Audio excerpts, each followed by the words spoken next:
on social media, and I presented it at the directors. My name is Midra Surratt. Welcome, everyone. My name is Midra Surratt. I'm the Executive Director of Parent Information Center of Delaware. And in partnership with the Delaware Department of Education, Maria Lakuniak and Joy Jordan, who is filling in today for Kathy Murphy with the Spark program, we welcome you today to our webinar on the Special Education Dispute Resolution System in Delaware. And so just briefly want to go through our agenda, and I'll briefly turn it over to Maria and Joy if they would like to introduce themselves as well. As many of you know, PIC is a statewide nonprofit organization providing support to parents and children and professionals serving children and youth with special needs and disabilities. And so we do that in a number of ways. We provide one-on-one support, resources, and training such as the one that you're participating in today and with our partners. And so we're really glad that you're able to join us today. So in terms of the agenda, we'll provide a brief background on IDEA, the Individuals with Disabilities Education Act, and the Dispute Resolution System. We'll talk about the IEP team meeting facilitation process. We will also cover mediation, state complaint, due process, and then where do I start if I have a problem? Because it's not only important to understand our rights and what options that are available for us, but there are also informal ways that we can resolve conflict as well. So we'll briefly cover that in this presentation. And if time permits, we will open up for questions. However, feel free to utilize the chat if you have any questions throughout the presentation. And so I will now turn it over to Maria. Thank you, Midra. Good afternoon, everyone. My name is Maria Lakoniak, and I am an education associate at the Delaware Department of Education. And my main responsibility there is to manage the dispute resolution system for IDEA.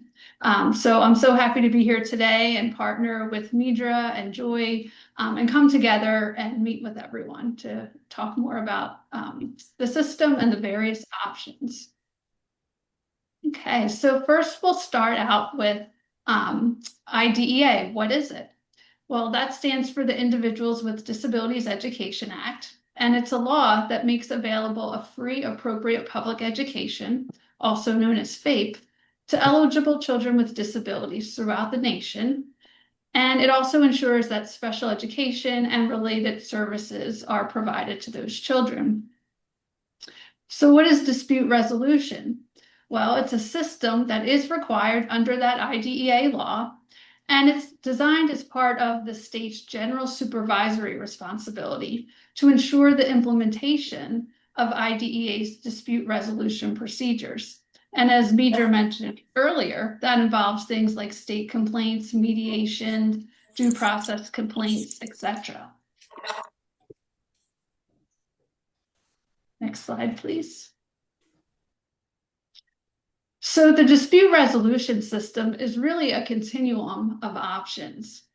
At the lowest level, there's IEP team meeting facilitation, then mediation.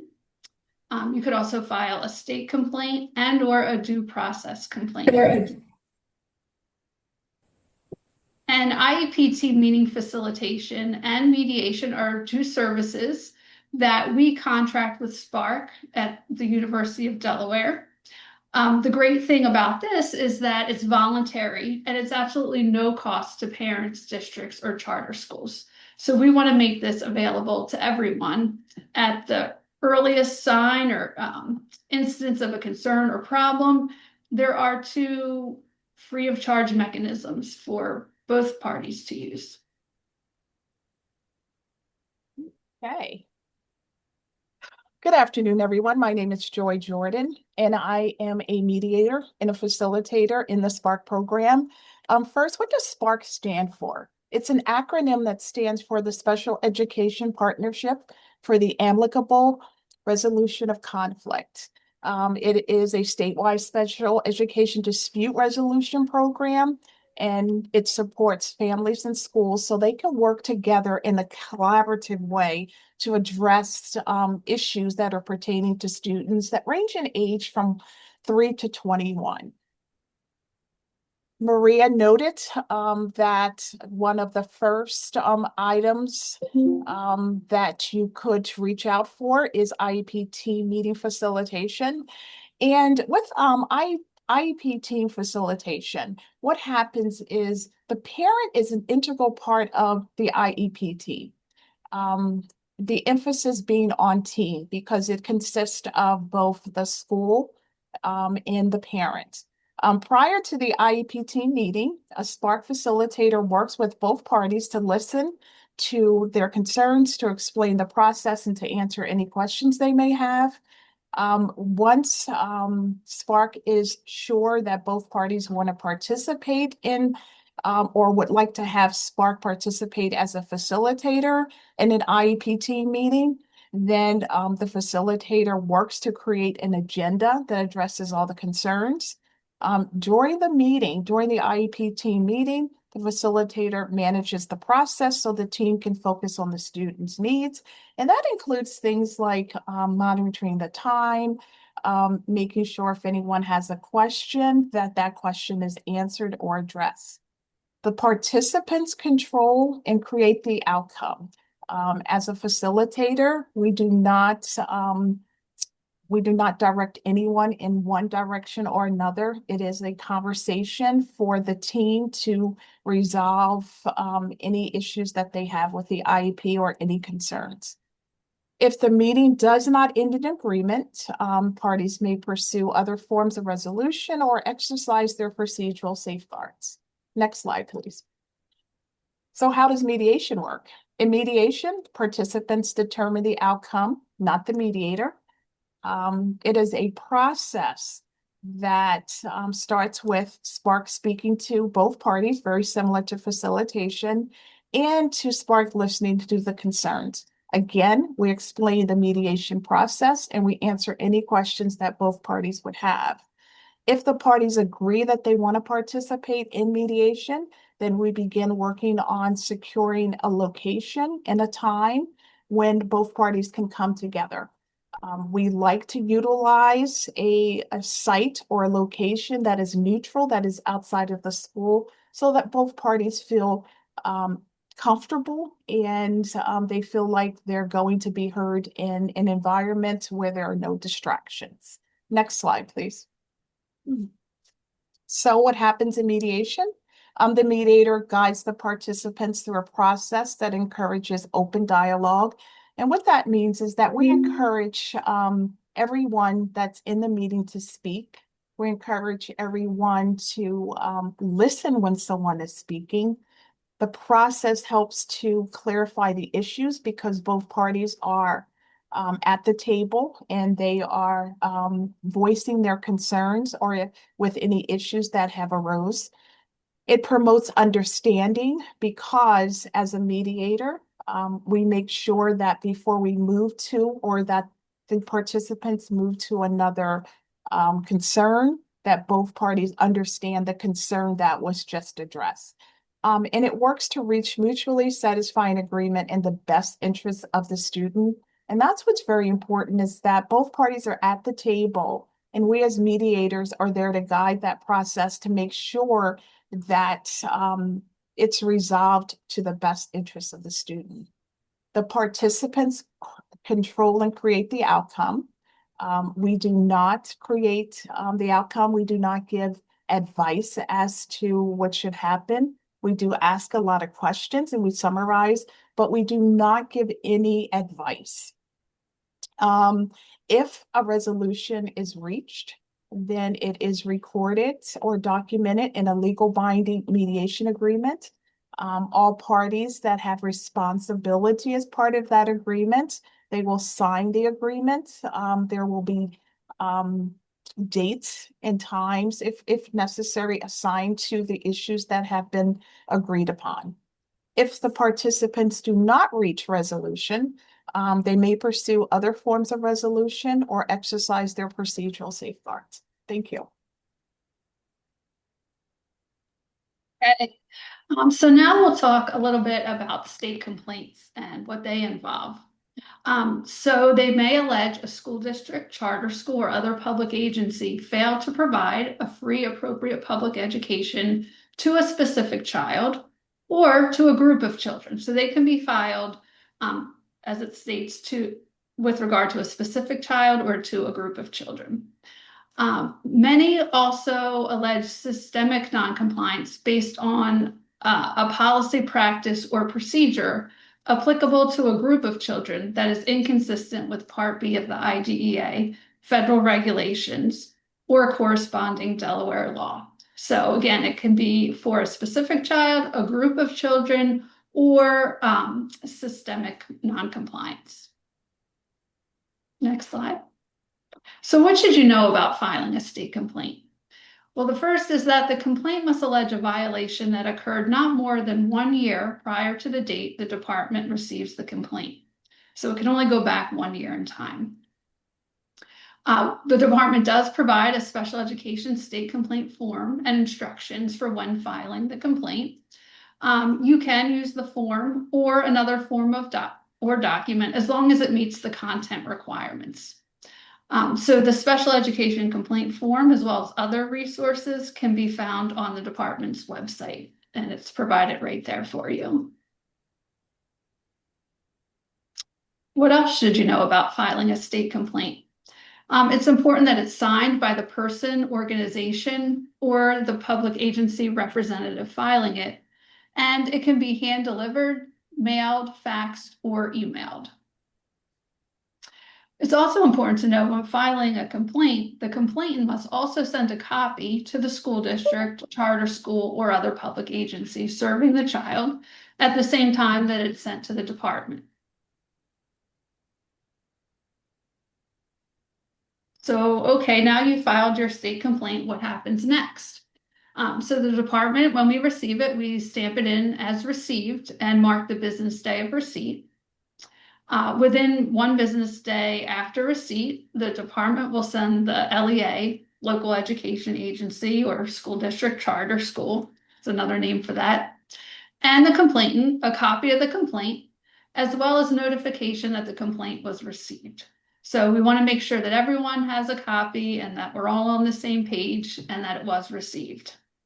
Then within 5 business days that the department receives the complaint, we assign an investigator and we send written notification, again confirming receipt of the complaint, to the complainant, the school district, charter school, or other public agency involved in the complaint. So again, everyone's on the same page, and this letter outlines who the investigator is and the various steps.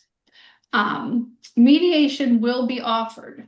So when you file a state complaint, in that initial letter there, we're also going to offer mediation, and then Joy and her colleagues will follow up with you, and you have the opportunity to engage in that process while you're engaging in the state complaint process. They're not mutually exclusive, so you can do both at the same time. That's totally an option. So when the complaint is filed, the investigator has to issue a decision and complete their investigation within 60 calendar days. So that involves interviewing the parent, the school district, looking at educational records like the IEP or behavior support plan, gathering all the facts, and then they write a decision. The final written decision is issued by the director of the Exceptional Children Resources Work Group. So that's the work group I work in, that's my boss, with a notice addressed to the parent, school district, charter school, or public agency involved in the complaint. So again, everyone involved in the complaint will get a copy of the decision. Okay, so now we have the complaint, the findings, the investigation was completed. If the department does identify noncompliance, the written decision has steps which the school district or charter school or other agency must take to bring it into compliance. So they have to complete corrective actions. And the department, under our general supervisory requirement, we have to ensure that that written decision is implemented through technical assistance activities, negotiations, and corrective actions to bring that back into compliance. Okay, so that was information about filing a state complaint. Now we'll move into how that's different from filing a due process complaint. So a due process complaint may be filed by a parent or public agency responsible for providing education to children with disabilities. So that's a little different. So basically anyone can file a state complaint, but a due process complaint can only be filed by a parent or the local education agency. The hearings are available for any matter related to the identification, evaluation, or educational placement of a child with a disability, or the provision of a free appropriate public education.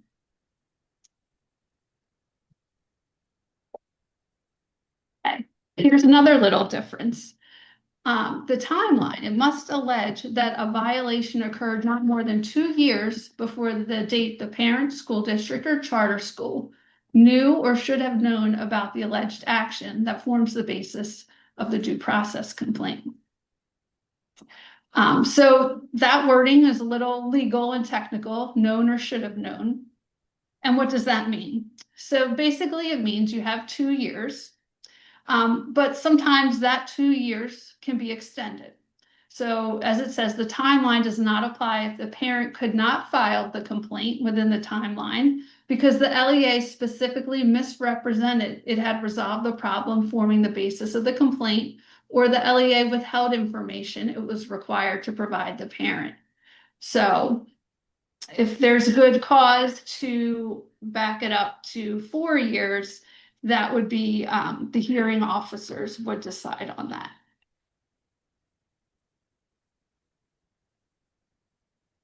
Okay, so similarly to the state complaint process, we, the department, do provide a due process complaint form and requests for due process hearing and instructions for the parties to use. Again, this form and other resources can be found online. The due process complaint must be signed by the person filing it and hand-delivered, mailed, faxed, or emailed. Similarly, the party filing the complaint is also responsible for serving a copy of the complaint to the opposing party at the same time it's sent to the department. So what happens next? So now the department has received the complaint. In most circumstances, the Secretary of Education appoints panel members within 3 business days of receipt of the complaint. So we have 3 separate panel members. There's an attorney who is the chair, an educator, and a layperson. So the parties present their case before those 3 people.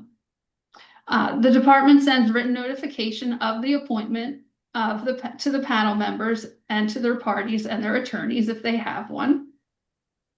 And this notification also includes information regarding free and low-cost legal services, information on mediation, again, similar to the state complaint, we're going to offer more mediation, and a copy of the procedural safeguards. Okay, so once you file the complaint, there's a 30-day resolution period. So IDA basically says you have 30 days to try to work it out. That can be through mediation, through a resolution meeting, through discussions with attorneys. And then after that 30 days, there's a 45-day hearing timeline. So within 45 days after that first 30 days, there has to be a hearing where both sides present their case, and then the written decision has to be issued. So it's a little bit longer than the state complaint process. It can be obviously a little bit more costly if you decide as a parent to have an attorney, but that's not a requirement. Some people file and don't have an attorney. I want to brush my teeth. Okay. So There's regular due process complaints that we just talked about, and then there's expedited. So let's talk about what expedited means. So if, for example, a parent disagrees with a manifestation determination, or a parent believes the school district or charter school has not complied with certain disciplinary placement procedures, an expedited due process hearing may be requested.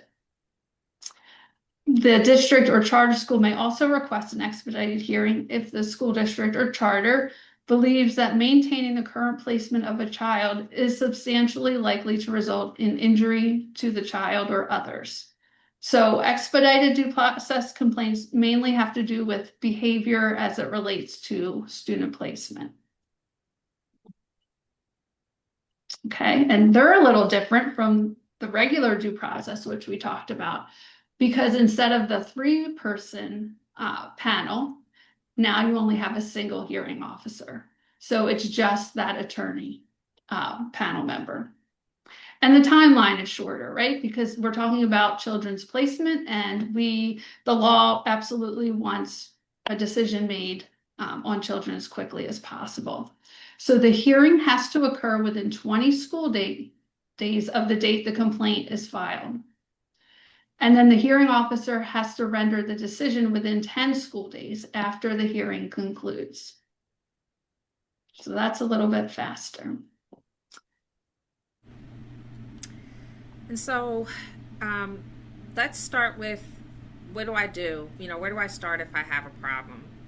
In our experience as the PTI and working with families, very rarely do families want to get to a place where they have to exercise more formal mechanisms of the procedural safeguards. If there's a conflict, in most instances, in our experience, families just want to be able to work it out amongst the IEP team. And I think that's the same for all members of the IEP team. You just want to resolve it informally if you can. But it doesn't always work that way, and that's why procedural safeguards are in place. And so in our role as a Parent Training and Information Center, or PTI, we always work with families, caregivers, to really define the conflict. So if there's a specific issue or a concern, let's start with defining the conflict and then identifying options through the dispute resolution process. And this applies to anyone, but this is speaking specifically from the role of families and caregivers and our role. But just keep in mind as we go through this section of the presentation that this can apply to anyone. And so first, if we're talking about defining the conflict, is there a violation under IDEA or Delaware Special Education Regulations? Or is it a potential violation under Section 504 of the Rehabilitation Act? And this is important because sometimes there are concerns or there's a potential conflict or issue that might, for example, center around alleged discrimination. And that's not necessarily something that would be handled under IDEA, and there are different steps that you would have to take if you wanted to exercise or address that conflict, either formally or informally. And so it's really important in this first stage to identify the conflict, and then where's the violation.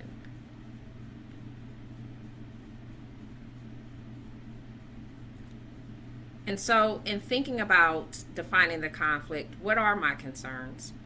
Who have I shared my concerns with? Do I have supporting documentation to support my concerns? If it's not in writing, it typically never happened. And so it's always important to keep documentation of everything.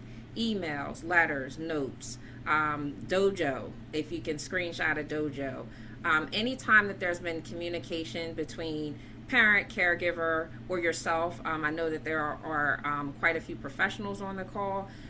Anytime you have that communication, you want to make sure that information is documented. And so depending on my concern or my conflict, who have I shared that information with, and do I have record of that? What would be the ideal solution? So thinking about what am I ultimately asking for throughout this process, and in both actually through all of the dispute resolution options that were discussed previously, there's always a moment or a point where you as a parent or caregiver or all members will be asked, what is the ideal solution? Even if you're filing the state complaint, there's a section that says, well, what are you looking for? What would the ideal solution be? And so it's really important to just give some thought to that. What are my concerns, and then what do I want to see, or the end result or the outcome to be? Also thinking about what would be the least acceptable solution. So what are deal breakers?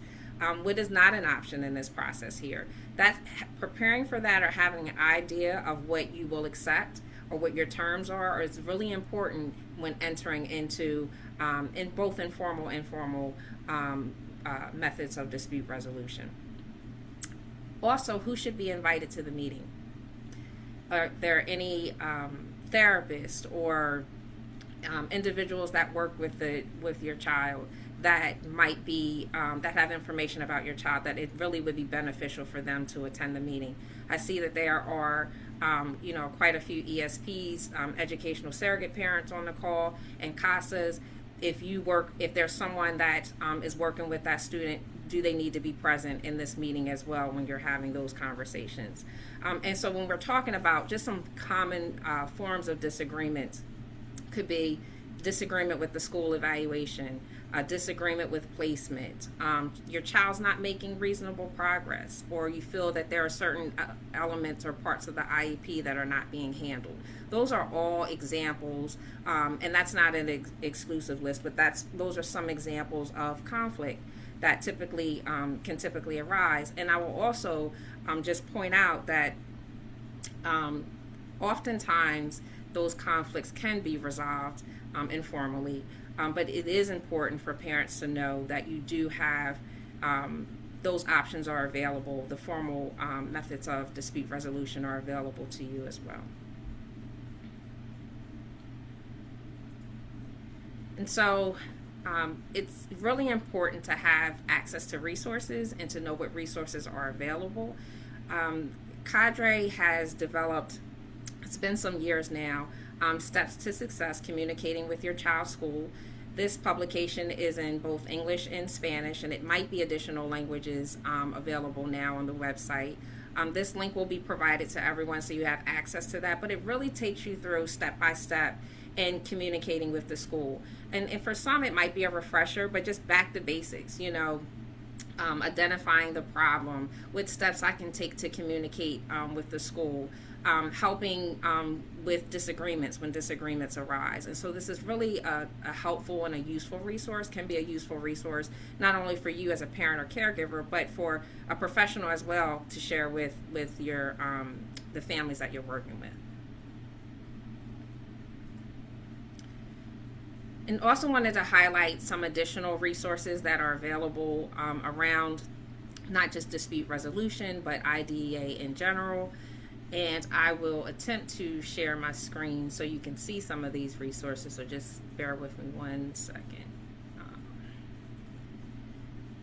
So the legacy pages on the Department of Education's website, there are a number of resources here around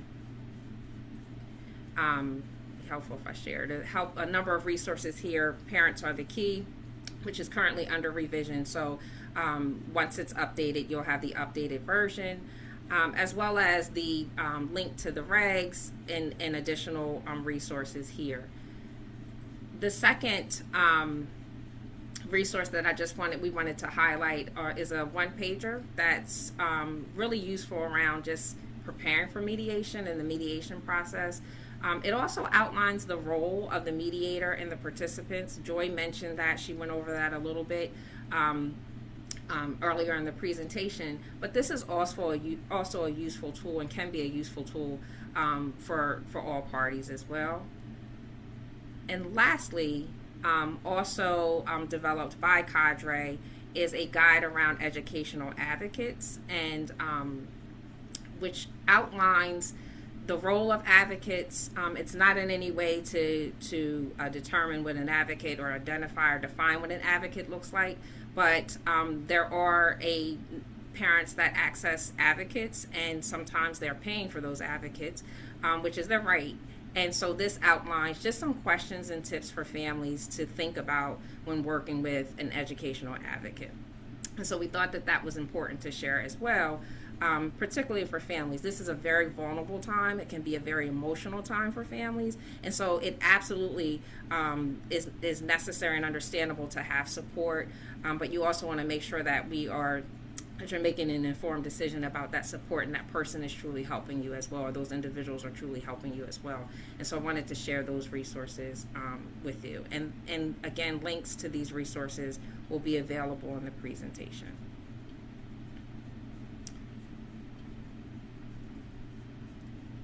All right, so I think we have some time available for questions. So we moved very, very quickly. Before we do, we want to direct you and invite you to complete a survey.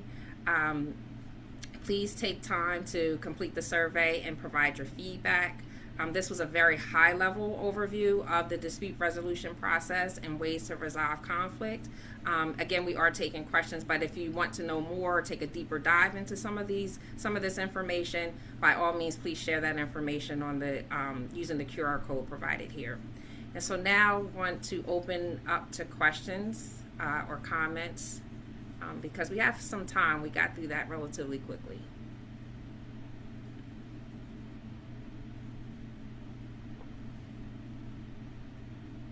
And feel free to unmute if you are able. Midra, if no one has a question, I do. Hi. Hey, Alexis. Hi. Hey, so I am going through something with Indian River School District, and we have met many times with the school, with district administrators, and I am struggling with making sure that I can encompass everything in terms of documentation. And I wonder if there is a process for starting. Right now, I've just requested it from our coordinator, but I don't know if there's an official process to request, times when he's been in the crisis room, times when he's been in, restraints, times when he's been observed by either school staff, administrators, district administrators. I believe at one point we were told that his case was presented at a peer review, but I have no paperwork for any of that. So I don't know if it's just asking for it or if there's a more formal request I need to make. Yeah, so you and I can talk offline in more specific detail, but you certainly can ask for it. And we do offer a template letter that I'll be happy to share with everyone on the call that can assist with requesting copies. And so we can touch base offline, but you can request that formally or in writing. It's not a specific document that you would need to ask for, but a template might help get what you're looking for. Perfect. Thank you. You're welcome. And then looks like there's a question in the chat. Yes, I can take that one. Okay. The question is, how long does the state have to implement the due process expedited decision?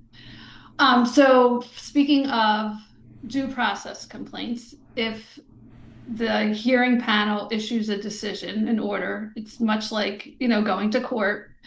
The hearing officer will typically put in a timeline. So they might say, for example, an independent educational evaluation has to be completed within 3 months, let's say. So it would go by the timeline that the hearing officer put in place. But overall, the general guidance from OSEP, which is the Office of Special Education Programs, that's the federal government that oversees the state government as far as special education, says that it should be no longer than a year.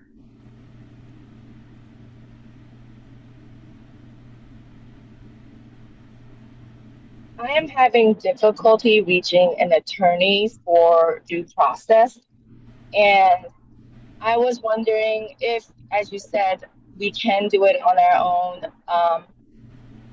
is there a step-by-step breakdown of what we need to do for due process? Like for example, the subpoena part for requesting witnesses to be present, all that. Is there a breakdown for parents to use or a template for parents to checklist or whatever for parents to use so that we can do the process on our own if necessary?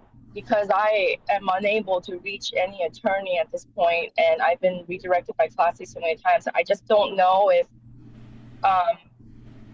we would be able to get an attorney within the time that we need it by.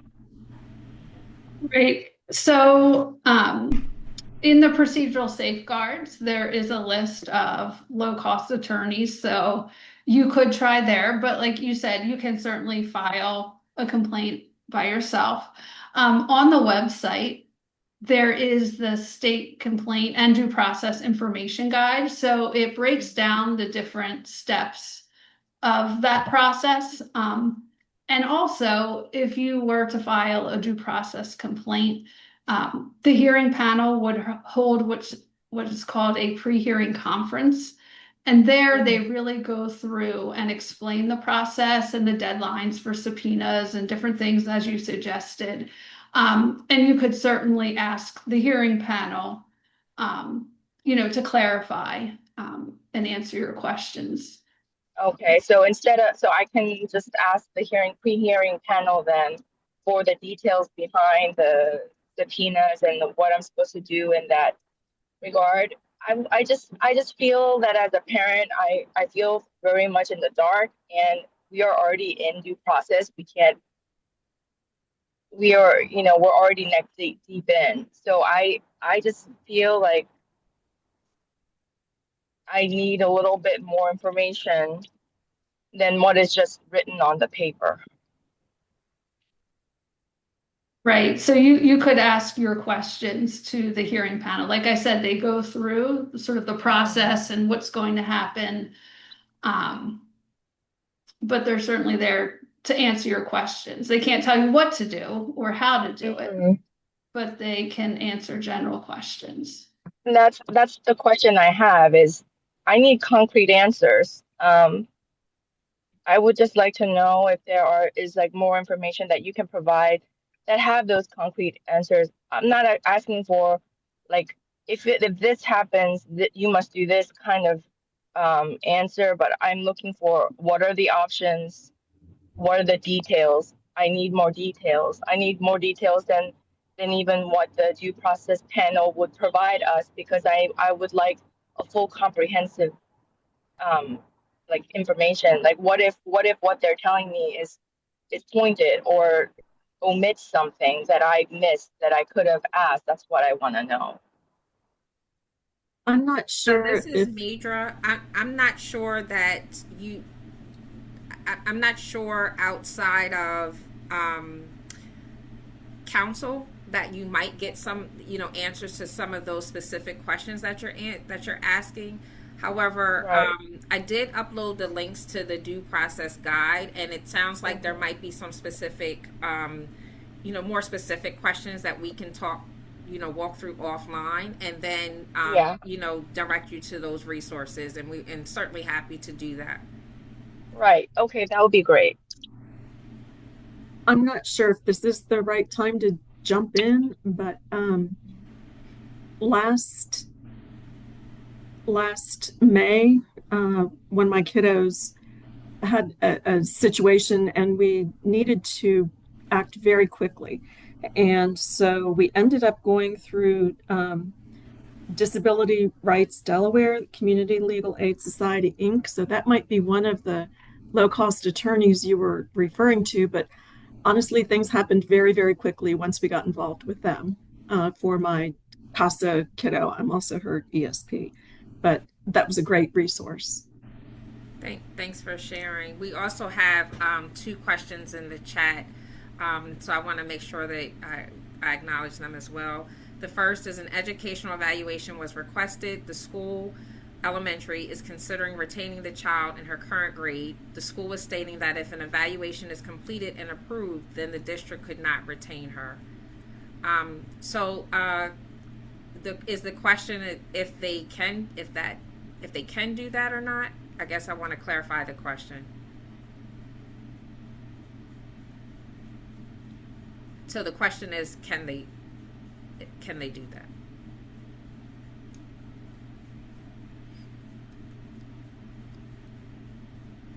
So it's not going to sound like a good answer, but I don't know all the details of the case. I don't know what type of evaluation. I don't know anything about the student's performance or the school's details. So I can't really say what's right or wrong or should be done in this situation. But, it sounds like, there's some misunderstanding or some confusion, and this might be a great opportunity to use perhaps IEP facilitation and get clarification. Thanks, Maria. And the next question, why won't my son's school allow his BCBA to work in the class setting? They don't explain it. They just say they can only be there on observation capacity only. Clearly the teacher is having a hard time with my son. I had to pick him up yesterday due to his behaviors. How should I go about that?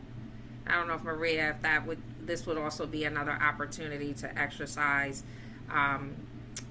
maybe, one of the mechanisms through the dispute resolution process, a team meeting facilitation, but I'll let you speak to that. Yeah, certainly. And then also thinking about, Midra, what you had said earlier too. So it says they don't explain it. They just say they can't be there. I'm wondering who they is. So is they someone on the IEP team? And if the answer is yes, like if the teacher won't tell you, or the educational diagnostician or SEC, whatever they call it in your district or charter, have you spoken to the special education director, and kind of taking it up the chain of command to get an answer? Yeah, thanks, Maria. And to add to that, and the cadre resource, the communicating with school, one of the points, the bullet points that it talks about is getting to the yes or asking why, asking clarifying questions. And so if we're told, something can't happen or a person can't be there, then asking why and getting that information documented, getting it in writing. Why is that individual not able? So why is the BCBA unable to attend, or why is it observation only? And it's also okay to ask to point to the policy or procedure that references that.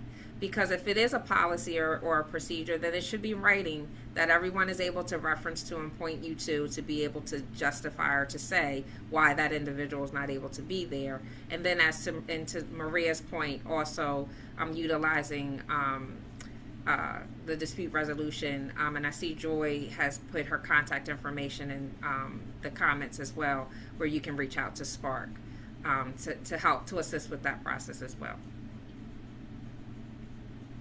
Kathy, you had a question? Yes, thank you. This is really helpful information. And I wanted to point back to facilitated IEP meetings. I've had very, very positive experiences with that. And my question around that is, does Spark do training with school districts about how to effectively run an IEP meeting? Because the facilitated IEP meetings that I have been in have really, really been run very well, effectively. There's a structure to it that just seems somewhat different than in other meetings that I've been in. So I guess my question is do schools have that opportunity to have training with you around how to have effective IEP meetings? Yes, but Maria, do you want to talk about the training that's online? Yes, I'm so excited that you asked, because here's another plug for that. So we at the department have worked very closely with Spark, and they did a fantastic job and created several, I would say, digestible, short videos that are on Schoology, which is sort of available to all the districts and charters, where they can take professional development. So there's about 8 trainings, and they focus on different skill sets for having meetings and active listening and summarizing and bias and diversity. So yes, and in our mediation and IP facilitation annual report, which you'll see on the website link, it does have the outcomes and how many people took the training. And over the last 2 years, we have looked at sort of the pre-test questions and the post-test, and they have shown growth. So people are learning, and several people are taking the trainings. Great, thank you. That sounds like training that probably all of us would benefit from, active listening and being cooperative, those kinds of things. Yeah, and they're great skills just to have, in any kind of relationship with someone, working with them or friendships or otherwise, just good active listening skills. I think someone asked a question. Are parents allowed to request protocols from their child's educational testing? So I'm a school psychologist by trade, even though I don't sort of function in that role at the department. But what I can say about that is that certain protocols, like IQ tests, you're not supposed to show anyone, because those items are sort of sacred. We don't want those items out in the general public for people to know and sort of, I don't want to say cheat on IQ tests, but they're there for a reason, or practice effects. And so my answer to that would be, sure, I mean, you have the right to ask. Sure, you can ask anything. They will most likely say, no, you can't have it. And as the school psychologist in me would come back to the parent, to you, and say, well, what are you looking for? What answer are you trying to get to what is your question? Because maybe I can answer that in another way. Because if I gave you the protocol, would you know what you were looking at, and would it make sense to begin with? So I would recommend that certainly ask. Again, you don't know till you ask. They'll probably say no, but really think about what question are you trying to have answered, and maybe go that route if they do say no. Thanks, Maria. Sure. Are there any other questions? Kathy, is that your hand still up, or did you have another question? Oh, okay. it's fine. Sorry about that, but since you did recognize me, I will mention that something you said earlier that I would really emphasize, because again, I know there are a lot of ESPs on the line. So many of the issues that we run into do and can be resolved at that first level directly with your IEP team. And very often, like you said, Midra, it's getting on the same page to even know that you're arguing or you're differing about the same issue, because sometimes that's just not the case. So I just wanted to reinforce that. Thanks, Kathy. Alexis? Sorry, to her point, at what point do you know when you do need to get somebody else involved? I think that's a individual situation. I mean, you would, if I feel that I've exhausted the informal processes, meaning I've met with the IEP team. Typically, there might be more than one meeting. I'm communicating my concerns. I've requested documentation. I still don't understand why we're not able to get to or come to an agreement. I think when you get to that point, that's when it's time, at least in my experience, to bring someone else on board. Either reaching out to Spark, mediation, PIC, a family or friend member. But it's definitely, and when I mention a family member or a friend, in many capacities. Sometimes it could just be I'm in this meeting, this IEP meeting, and it's too much for me to take in. I may not retain the information, so I'm bringing someone with me to take notes or to record the meeting or what have you. So I think each case is different, but that's typically those are typically the steps when I would think that it would get to a place where, okay, we need to bring someone else on board and possibly look at that IEP team meeting facilitation or another method to bring a neutral party or someone else in to help us resolve this. Major, I'm sorry, you mentioned being able to record meetings. Is that a possibility? It absolutely. It's part of your procedural safeguard. It's outlined in the regulations, but it's also part of your procedural safeguards. There are steps that you would need to take to inform the team if you intend to record the meeting, and I will send that out to you. But it's outlined in your procedural safeguards as well. Okay, I'll pull that up then. That Thank you you. have the right to record a meeting. Just know that because I'm on a recorded call right now, so just know that if you intend to record a meeting, you the district also it has to be a disclosed device, and the district can also record that meeting as well. So and also you want to make sure that you let them know. So I want to make that very clear, that not you specifically, Alexis, but that if anyone is listening to this recording, you don't come to a meeting with an undisclosed device and you're recording that meeting. That could be problematic. You want to make sure you communicate that in advance. Thank you, Major. You're welcome. Any other questions, or are there other topics related to the dispute resolution that you would like to learn more about? You don't have to answer right now, but you can utilize the QR code or the survey. I have one more. Sure. Can you let's say the school and you're in due process, as in the school has filed a due process against you because we requested outside independent evaluations and they refused to do it. In that sort of situation, is it possible for me to still file a state complaint, or is it because we're already stuck in a due process with the school, as in the school initiated due process? Are we not allowed to still file? Are we stuck in due process section now instead of the state complaint section now? Or can we still file state complaint on behalf of our child?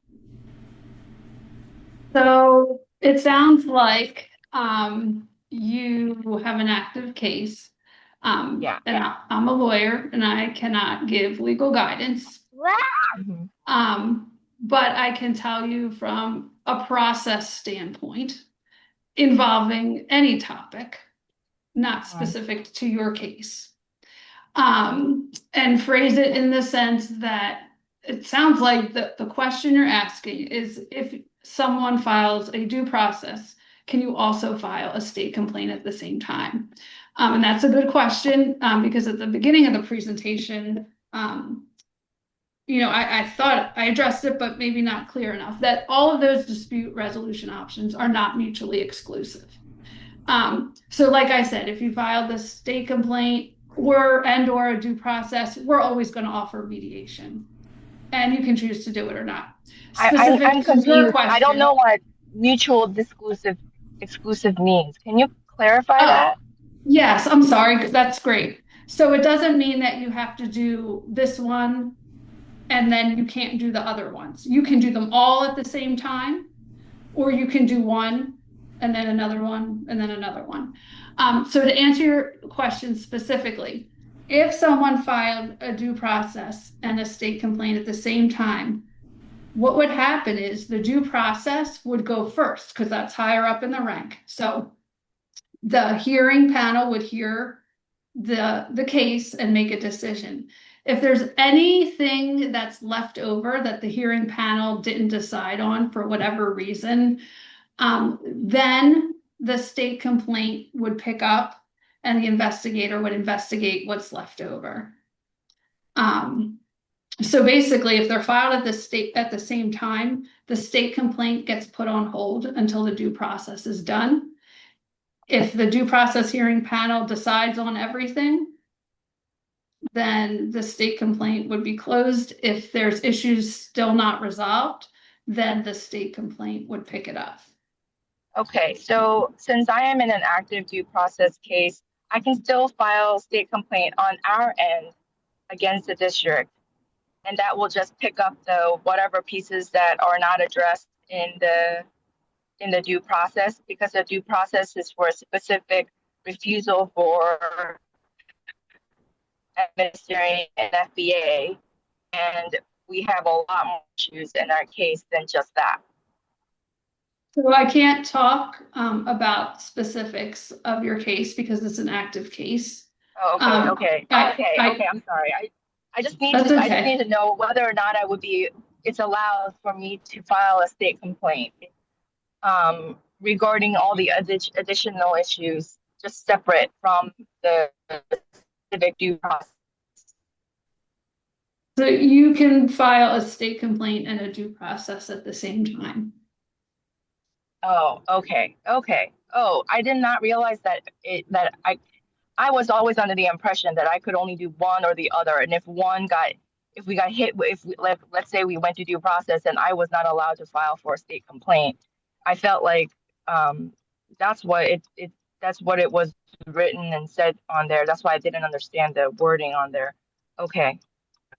Yeah, but what I said, the due process will go first and the state complaint will be on hold until the due process is done, because we're not going to have an investigator doing an investigation of the same issues that the hearing panel is deciding on. Because what if they come out with different outcomes, or what if they have different information? I right? See. Okay. Yes, absolutely. Okay. Thanks, Maria, and thanks for clarifying that, because I think it might be, I think the way that it is, just because it's listed in a certain order, the dispute resolution process, it might be perceived to be that it has to happen in that order, and so I appreciate you clarifying that and that question, because there may be others who assume that as well.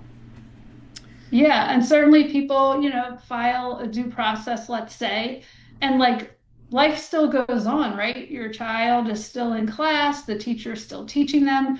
A whole nother issue might come up that's not even related to the due process, and you might decide, hey, I'd like to use IEP facilitation and work this out. So you never know. Thank you. So I first want to just take the time to thank you, everyone, for joining us today. We are close to 1 o'clock, and so I just want to be mindful of our time. This does not mean that this ends here. If you have follow-up questions, again, please utilize the survey or shoot us an email and reach out to one of our respective organizations. Hopefully, the information that you were seeking, you were able to get some clarity around that today. Joy and Maria, thank you both so much for taking the time and sharing your information today. I hope that it was helpful. I certainly found it helpful to have this discussion. And for those of us that have, whether it's your first time or you're well experienced with this, it doesn't hurt for this information to be a refresher and to hear it over and over again, or just as a reminder. So to that end, we are going to conclude today's webinar. Please complete the survey and reach out to us if you have any additional information or suggestions for a deeper dive into any of these topics. Thank you and enjoy the rest of your day.